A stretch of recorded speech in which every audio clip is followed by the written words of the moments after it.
Good morning everybody, and this is your Forex day trade setups for today. So starting off with Euro USD, and we had a pretty big move on Friday to the downside, and I think it's safe to say we could take one of these levels here and allocate that to this previous swing low, kind of where price is going, but this 8-hour bar did close below there going into the close. So we are awaiting the Feds today, well not today, this week, so Wednesday they will finish their 3-day meeting. So unfortunately, expect more of what we had last week. I think the sell-off going at the close was actually quite interesting. I would have expected it just to hover there. Obviously something happened with the euro, or alternatively somebody knows something about the dollar. But anyway, as you can see, most of the week it was sideways. I would have expected it to stay sideways, and then the sell-off happened over the weekend, well, just before the weekend on Friday. Pretty big sell-off as well. So for me at the moment, this is unfortunately sit and wait for the Feds at the moment. I'm not really interested in getting involved in this. There's no ways you could have anticipated that move.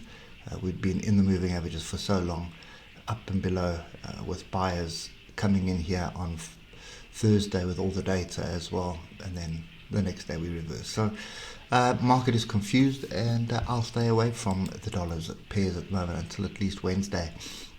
US dollar Japanese yen, pretty much the inverse of what happened. We started moving down and then a fairly strong squirt to the upside.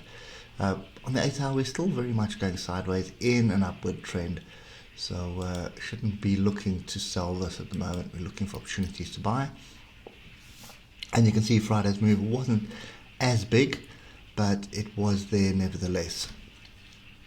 Another thing that it happens when you look at the London breakout strategy and you see fake outs to the one side and then reversing to the other side, there's always an indication that there is very little structure or confidence in which way we're going. So at the moment we have a gap,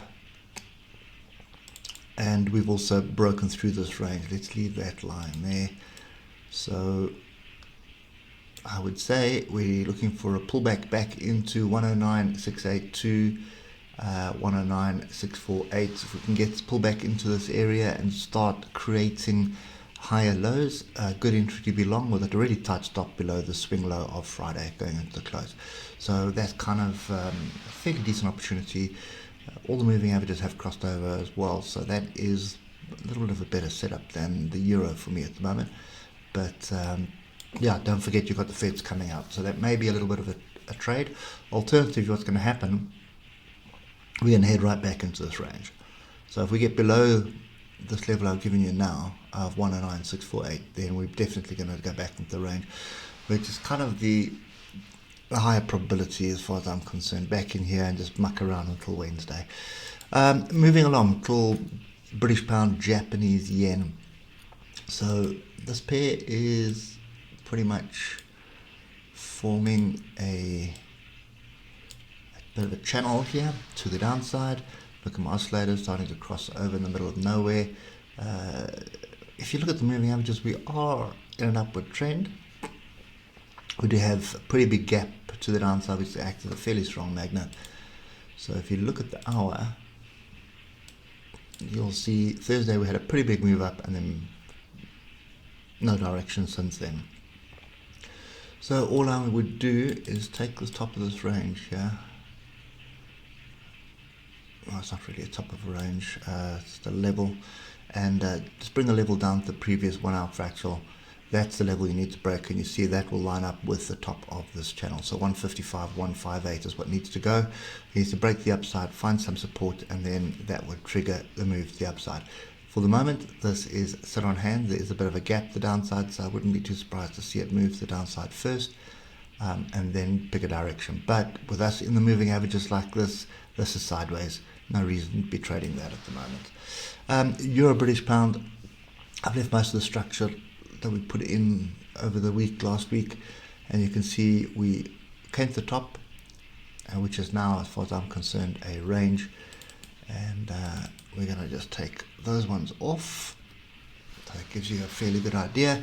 We're in this area where the buyers have been coming in for the last couple of months. If we do get below this area, and it's 0.85 700 basically, if we get below that, come back and retest it, then I would expect to move to the downside. So look at moving averages. The trend is the downside, so you should be looking for opportunities to sell. And you did get one on Fridays. This 1 hour pin bar off the moving averages here. I would have liked it to be higher up, but yeah, there's still some structure that was here. You can see it there. All those tails in that area. So yeah, missed that one a little bit though. And had taken the weekend, as I said, so there's nothing really to moan about there. But I think one thing to point out, London breakout strategy bounced to the upside and then pretty much failed at the 161 extension and then hit the targets to the downside. So what I also prefer doing with the London breakout strategy, if it does break out to the upside, that just gives me the area of where you need to be long. So it would be that, and then the range height would be the second area. Sorry, not long, there where you need to be short, especially when you're below the moving averages like this. Okay, so this I expect to continue to the downside. We are in a downward trend, so this is the big area of support. So just for that reason, I will wait for that to break and retest. So it doesn't matter what happens. I won't even look at the London breakout strategy on this, because if it moves to the downside, that's fine, but I suspect it would come back and test some structure inside as well. So even something as high as 0.85894. Too much support in this area that we're in, so I don't want to be selling right on support. I want a break of support and a retest before looking to sell into that. So anyway, it is Monday. Mondays are quiet on the Forex market. So yeah, I think more than likely just sit quietly and wait for something to happen. I think the next 3 days is probably the last of the confusion. Once these 3 days are in, once the Fed's meeting's in on Wednesday, you'll find that there'll be a little bit of direction on the market. I don't think it'll stay confused forever until we get to the next level, which is going to confuse everybody. But at the moment, I think for me, sit quietly and wait is probably the best advice I can give you. It's what I'm going to be doing. I'm not going to be playing around with Forex today. Anyway, that's it for me. Hope it helps, and we'll catch you later. Cheers for now.